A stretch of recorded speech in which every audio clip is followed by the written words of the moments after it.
तुम्ही पाहत आहात MCN न्यूज मराठी। राज्यातील शेतकऱ्यांच्या संपूर्ण कर्जमाफीसाठी माजी राज्यमंत्री तथा प्रहार जनशक्ती पक्षाचे संस्थापक बच्चू कडू यांच्या नेतृत्वात नागपूर येथे आंदोलन सुरू करण्यात आले आहे। या आंदोलनाला राज्यभरातील शेतकऱ्यांचे समर्थन मिळत असून त्याच अनुषंगाने वाशिम जिल्ह्यातील हजारो शेतकरी मोर्चात सहभागी होण्यासाठी नागपुरात दाखल झाले आहेत। जिल्ह्याच्या मंगरुळपीर तालुक्यातील शेलू बाजार, कंझरा, गोगरी, लाठी, नागी, तपोवन, तराळा, पेडगाव येथील शेतकरी या आंदोलनाच्या समर्थनार्थ नागपूरकडे रवाना झाले आहेत।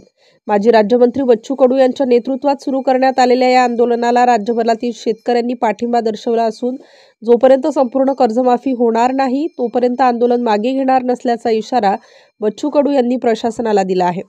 28 ऑक्टोबर पासून नागपूरच्या खापरी येथील केंद्रीय कापूस संशोधन संस्थेच्या मैदानावर हे आंदोलन सुरू आहे। MCN न्यूज मराठीकरिता विश्वास कुटे, वाशिम।